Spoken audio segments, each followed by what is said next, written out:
What's up, guys? Welcome to episode 163 of the Monday Night Wars. I am Chad Talks, and joining me, as always, is Jmack Gaming. What's so funny over there? It's going to be an interesting episode of Nitro. Oh my fucking god! The chat's living for it, though. We are on we are on Twitch right now, and the chat's loving it. The chat has said nothing but positive things. They're saying, "Oh man, do more," or "Well, expert booking from Chad." Oh boy. You can tell by my silence that I'm just cooked. Alrighty, so the first, we're getting the payoff. I guess it's your pre-show match, Justin. You can talk about it. Okay. Goofy says horrible shit. Terrible pre-show booking. A pre-show match. Mortis beats Honky Tonk with a choke slam. That's it. Okay, cool. And then in my pre-show match, because I don't know what else to do with life, Chris Canyon battled Saturn. Chris Canyon defeated Perry Saturn. I choked on my drink.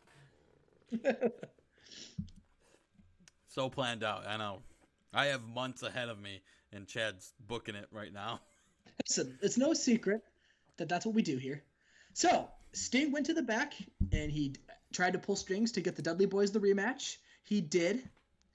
In a poor match, the Legion of Doom defeated the Dudley Boys. So the Road Warriors were battling the Dudley Boys, and halfway through the match, Scott Steiner shows up with a microphone, and he says, "I heard last week that Sting threatened me and my brother. Well, Rick Steiner may not have the balls to do anything about it, but I do. Nobody threatens Scott Steiner. Nobody. I don't give a damn if it's Sting or his boys. I'm not a boy. I'm a man. I'm the genetic freak. I'm Scott Steiner. And ain't nobody winning these tag team titles tonight, except for the Legion of Doom." And then Steiner, distracts the referees, and the Legion of Doom were able to capitalize. Or he was able to distract the Dudleys, and the Legion of Doom capitalized, and they retained their tag team titles. Wow. Okay. All right. Defense number 1 of the titles. Yep. Okay, cool. Move on to this little angle. So, Steiner's celebrating in the ring. He's pumped. He's flexing, and Sting shows up with Elizabeth. And Sting says, "Scott, I tried to do this the nice way. I welcomed you into the boys with open arms. I took you under our wing. I did it as a favor to Rick. And look how you repay me. Look how you repay the boys. You cost the Dudleys the tag team championships, not once, but twice. And you just made your life much, much, much more difficult. I hope you understand the gravity of the situation, and I hope you realize what you did." And Scott says, "Sting, I know damn well what I did. I know what I've been doing all week. You want to know what I've been doing all week, Sting? Huh?" And Sting says, "Yeah, Scott, I would love to know what you've been doing all week." Scott looks over at Elizabeth. Oh. Oh. Elizabeth then looks at Sting, and Sting looks at her. And Elizabeth blushes, and he says, "Let's just say, when you threatened Big Papa Pump, the genetic freak, Steiner Daddy himself, I went and had a little chit-chat with Elizabeth. And I said, do you want to be with a man who wears makeup, or do you want to be with the man who's got the largest arms in the business?" And she decided to ride the... And he does that little pelvic sway that the New Day do. And she decided to ride the Steiner recliner. Boo. And Elizabeth actually says sorry to Sting, and then walks over and is with Scott Steiner. And Sting's freaking out. He's like, "What?" He's like, "You see, you may have your boys, but I have the girl. And there ain't nothing finer than Scott Steiner." And then throws the microphone at Sting's head. And then yells, "And then Steiner shoots." I don't know how he does it, chat. I don't know how he does it. Nothing is finer than Scott Steiner.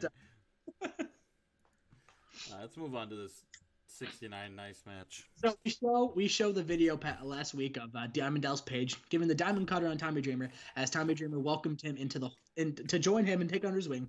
So, which prompted this. Tommy Dreamer says that he's going to put the WCW Pure title on the line to teach DDP a lesson and show to the Dreamers what happens if you dream big. And he does just that. And in a decent match, Tommy Dreamer defeats Diamond Dallas Page with a pile driver. Hit him with a pile driver. Savvy move of all time. And makes defense number 7, WCW Pure title. Well, I guess. And then after. I'm sorry. Go ahead. No, go ahead. No, yeah. Yes, got a 69. Next segment. Whatever. And then I got a 74. Nice. And then after the match, Diamond Dallas Page is in the ring, and he's mad. He gets up and he gets in Tommy Dreamer's face, and then he gets jumped from behind by Hardcore Balls and Stevie Richards, and actually they all grab microphones, and then Tommy Dreamer says, "You see, Diamond, you may not want to be a dreamer, but these two men, they've seen the light. They've learned the error of their ways, and they know that the only way to righteousness is to dream big with Tommy Dreamer." And then Hardcore Balls says, "You people may know me as Hardcore Balls, but ever since I've been learning about the teachings of Tommy Dreamer, I read a chapter of the Dreamer Bible, and I've seen the light. So from now on, I will not be known as my old, hardcore, barbaric name of Hardcore Balls. I will be known as Mahoney." Ooh. I like that name change. And Stevie Richards says, "I too have learned the error of my ways. I'm not changing my name, but I am shredding my past." And he pulls out hair clippers and he shaves his head. Wow. And they both drop to their knees and yell, "And finally, we will be dreaming big." And then Tommy Dreamer stands up above them, over unconscious Diamond Dallas Page, and holds the WCW Pure Championship high. Shaved balls. Oh, damn, they should have both shaved their heads. You know what? They both shaved their heads, too. Oh, they're called the ball sack. Oh, boy. Diamond Dallas Page, good performance. Yeah, he really sold it. Really? Eric Bischoff is backstage, and he looks really annoyed, to be honest. And the announcer's like, Eric, and he says, "First of all, Eric, it's Mr. Bischoff. Don't you dare disrespect me like that again. Do you understand? I will fire you right now." And they say, "I'm sorry." He's like, "You should be." And then he says, "I've got a lot to handle today, all right? I'm a little tense." He's like, "For one, Hulk Hogan comes back tonight. I've got the contract signing, and I've got Raven trying to run amok. He said he was going to, he talked all this crap. All right, well, I'm going to make sure his little buddy Mike Awesome doesn't get, he's battling Kevin Nash tonight, and I'm going to make sure Kevin destroys him." And I also keep getting bugged by Sting and the boys talking about the tag team titles, and I'm being bothered by, Total Cable Package about tag team, and you know what? I don't care, all right? I don't have time. So you know what? My answer up to Sting and the Dudley Boys, no. All right, the Dudley Boys are not getting a match against the Legion of Doom for the Nitro Tag Team Championships. They had their shot, all right? Now, as far as the Total Cable Package go, if they want a shot against those tag team titles, fine, all right? If they want a match, if they want a match, that if they win their match tonight, then they will become the number one contenders, and they can face the Legion of Doom, all right? Whatever they want, I don't care. I don't care about any of that. What I care about is the return of my friend Hulk Hogan. I got to make sure this contract signing goes as perfect as it can be. And it will. Okay. All right. We move on to this match that was supposed to happen last week, but didn't. So, in a decent match, Big in Japan defeated Eddie Guerrero and Conan when Scott Norton pinned Conan with a powerbomb. And another thing that Eric Bischoff was supposed to announce that I forgot until just now was the Global Tag Team Championships. You see, New Japan actually jumped the shark, and they had someone win the belts at their show. They went in for business with themselves, and that angered both Sylvester Stallone and Eric Bischoff. So they decided to work something out. So New Japan will have their guys, and both Nitro and Thunder are going to name 2 teams of their own, and it's going to be a triple threat tag team match to decide the for the Global Tag Team Championships. And Big in Japan just won their spot, so they will represent Nitro for the WCW Global Tag Team Championship triple threat match. So what do you think of that, Justin? What do you think? You think Big in Japan could pull it off? No. Oh, well, okay. Sorry. I'm anti whatever you do with my guys. You stole Vader from me. All right, well, enjoy Biff, Booker T, Kurt Hennig, and Paul White. Bam Bam. And Bam Bam. I stole all your people. So I enjoy Barry Windham. And he's gonna keep putting and Savio Vega. He's gonna keep putting on clinics with Drago, brother. All right, we move on to this little shenanigan match. This little ditty. All right, so we are backstage. Rick Steiner is he actually is trying to track down Scott. He's like, "Have you seen Scott? Have you seen Scott?" He's asking everybody in the back, "Have you seen Scott? Scott, come on, man, we gotta talk." And then all of a sudden, he gets laid out by the Dudleys and Sting. And I mean just destroyed. And Sting says, "Scott, you want to make a fool out of me? You want to make a fool out of my boys? Well, fine. You can keep Elizabeth. I don't need her. I never needed her. I just used her so I could beat Randy Savage all those months ago. She no longer serves a purpose. Just like Rick Steiner no longer serves a purpose. Pick him up." And the Dudleys pick him up and give him a 3D on top of the concrete floor. Damn. That's crazy. Only Yeah. 41, or 61, sorry, I read that wrong. Decent little promo backstage segment, whatever. Let's move on to this match right here, Chad. How do you feel about it? I feel good about that. Didn't have much heat and terrible wrestling. The Total Cable Package, TCP as you call them, defeated Death from Above. And when Lex Luger submitted Savio Vega with a torture rack. So Total Cable Package are gonna face the Legion of Doom at Rising Sun. Ooh, that's a big match finally for the TCP to actually do something instead of just annoying me. They actually grab the microphone and they go, "That's right, the Total Cable Package are going to Rising Sun. And it's going to be must-see TV when we defeat the Legion of Doom. And this game of hot potato for the Nitro Tag Team titles comes to an end," Sid Vicious says. "We know we got a lot to prove. We know the fans, while they're rooting for us, I don't think that they truly believe in their heart of hearts that we can do it. Well, you idiots are wrong. We're going to do it. And we're going to rub all of your big, stupid, fat noses in it. Because we are TCP." TCP. Alright. Billy Kidman has his television championship open challenge, and he defeats Jim Duggan. Nothing more, nothing less. Hit him with a shooting star press. It was a poor match, but it got a 68. 68? How was it a poor match? That's what I'm saying, but it says in a poor match right on the description. But Billy Kidman pulling it out. The match balled out. Billy Kidman, we're getting some momentum, Justin. Yeah, okay. All right, so our main event match of the night. Kevin Nash defeats Mike Awesome, got a 66 with a jackknife powerbomb. You know, when Billy Kidman and Jim Duggan do better than Mike Awesome versus Kevin Nash, you know that some shenanigans have ensued. So maybe, I don't know, maybe we should slow the push of Mike Awesome. Maybe, but we move on. We move on to the contract signing.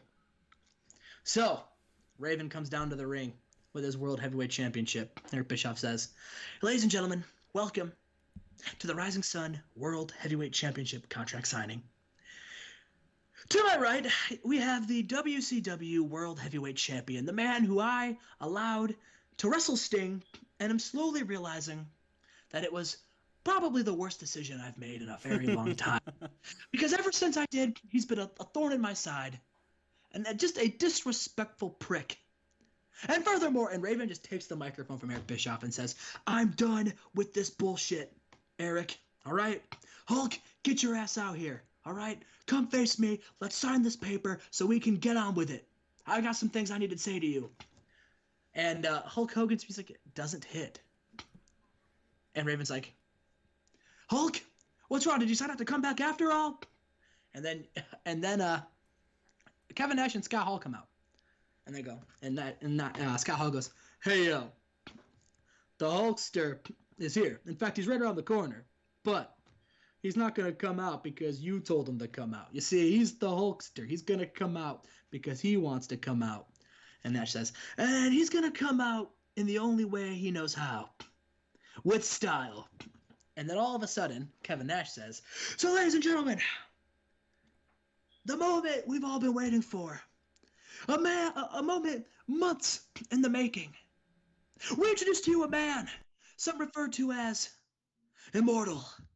We bring out a man who children used to dress up as his Halloween. He used to tell them to say their prayers and eat their vitamins. People still wear red and yellow everywhere they go. He revolutionized pro wrestling and made pro wrestling what it is today. And without him, we wouldn't be here. Ladies and gentlemen, the God among men, Hollywood Hulk Hogan! And then Hulk Hogan's music hits. He comes out in the NWO black and silver. He gets in there. He gets in the ring. Crowd's going nuts. Raven looks unimpressed. Hogan grabs a microphone and he says, well, let me tell you something, brother. Crowd erupts. He said, it feels good to be back here in the Worcester Centrum Arena, brother. It feels good to be back in a WCW ring. And he looks at Raven's World Heavyweight Championship, which is on the table. He says, and it's good to be looking at that championship again. He says, the last time you saw me, I just came off my match against Goldberg. And then, while I was down on my luck, I lost to Raven. Raven, I make no excuses. You beat me. You were the better man that Nitro. And I went home and I reevaluated my life. And I thought about, did the Hulkster have any more in the tank? Could Hulkamania still run wild one more time? And I'm not going to lie to you, Hulkamaniacs. I didn't know if I had it in me. And then Raven won the World Heavyweight Championship after Goldberg went down with an injury. And it enraged me. It made me seething, brother. Because you see, Goldberg going down meant one thing. It means I couldn't have put him down myself. You see, brother, in my downtime, while I've been reflecting, I've also been training, getting my body ready, so that if I was ready to compete, I would be the best Hulk Hogan I could be. And brother, and he rips off his shirt in Hulkamania fashion, and he looks great. He says, I'm in the best shape of my life, Jack. He says, I know I'm ready, and I know that if I were facing Goldberg at Rising Sun, I'd get my win back. But I think the only thing almost as satisfying is getting retribution against you, Raven. You see, you may have been the better man that night, but I've been the better man my whole life. I'm a legend. Pro wrestling is what it is because of me, and you running your mouth with your leather jacket, thinking you're cool because you got lucky. Well, let me tell you something, Raven. You won't get lucky at Rising Sun. I will beat you, and I will get back that World Heavyweight Championship, brother. And Raven grabs the microphone and he says, Hogan, Nash, Hall, Eric, I have nothing that I need to prove to any of you. I have nothing I need to prove to any of the fans because I've already done it. I won the World Heavyweight Championship. I beat Sting. I am the face of this company, whether you all like it or not, and it's a whole lot better looking of a face than the four I'm looking at right now. He says, Hulk, I've said it before and I've said it again. You are the past and Raven is the future. I had the biggest match of my life at Rising Sun, and I will not fumble. I will not fall. I will beat you like I beat you once before, and I will prove once and for all that Raven is a worthy World Heavyweight Champion, and Raven is a worthy man to represent WCW and to represent all of these fans. And then he says, and I'm letting you know something right now, Hogan. You made the biggest mistake of your life coming back here. Because I was able to send you home, but I wasn't able to finish the job. Well, let me tell you something, brother. Like old Yeller in that movie about the dog, I'm going to put you out of your misery once and for all. And I'm going to send you home packing. And it will be, and he puts his fingers in a certain shape, I guess, maybe a hand gesture. He says it'll be too sweet. And then that enrages Nash and Hall. They like flip the table over, and then all of a sudden Scott Steiner's music hits, and he says, "Cut the music! Cut the music!" For fuck's sake! And there's no music playing. He says, "Wait a minute! Play the music!" And then they play the NWO music. Cut the music! And then they play the NWO's music. He says, "Now cut it!" And he cuts, and he says, "I've got something to say, and I don't really give a damn what's going on in this ring right now. Hogan, Nash, Hall, I got a bone to pick with Sting, and I'm not leaving this ring, until I get it. Sting took out Rick. He took out my brother. We're talking about matches at Rising Sun. I want a match of my own. I want to fight Sting at Rising Sun. And I'm not leaving here, Eric, until you give it to me." And Eric says, Oh my god. "All right, this is getting completely out of control." He says, "Look, there's a lot of tension right now. Scott, you want a match against Sting at Rising Sun? Great, I don't care, you got it. But I'm also booking another match. You see, we all look fired up. We all look like we got something to get off our chests. We all want to work something out here. And I know Mike Awesome is in the back watching, so why don't we get him out too? Because we're going to have a six-man tag team match to end the show tonight. Oh my lord. Raven, Mike, and Scott taking on Nash, Hall, and Hogan. Jesus. And that match is next. Fucking and you're Christ. And you're welcome, because Uncle Eric loves you. Oh, I need to stretch my legs. That promo was longer than the in-ring, like the game length. Holy fuck. It was a 32-minute promo, boys. We got a match. I had a stretch. It was a long 10 minutes. Oh, my lord. And it's a superb match. Hollywood Hulk Hogan and the Outsiders defeated Scott Steiner, Raven, and Mike Awesome in 12:26 when Hollywood Hulk Hogan pinned Scott Steiner with a big leg drop. During the match, we also had Sting run in and attack Steiner. So Sting ran in with a baseball bat and hit Steiner in the head, which then allowed Hulk Hogan to hit the leg drop and pin him. So This match deserved better announcing and color commentary. So Gorilla Monsoon and Shivani are not good. They're not making it anymore. They're not cutting it. Don't worry, we got another angle after this. And we end the show on a solid 85 as the NWO Too Sweet to send the crowd home happy. Holy fuck! What a show! And we got a 78, boys. Welcome back, Hulk. That was 164. That was. What do you think, brother? What do you think of that? I not only did the booking of the last 5 minutes of the show wear me out, the actual how it went down wore me out. Oh, you better pick it back because we got Raw coming up next. Oh, don't worry. This shit will pop off. That was actually your best show since we started this whole 2020 gimmick, by the way. That was, brother. I think it was a good show. Was I just think there was a lot of chaos. a lot of chaos. That was very WCW-ish. All right. That was 164. Live on Twitch. You can come join me. Well, not right now because this episode will come out in a while, but whatever. See you for episode 165. If I can make it there, I'm fucking. Make sure you subscribe to the YouTube channel. Leave a like.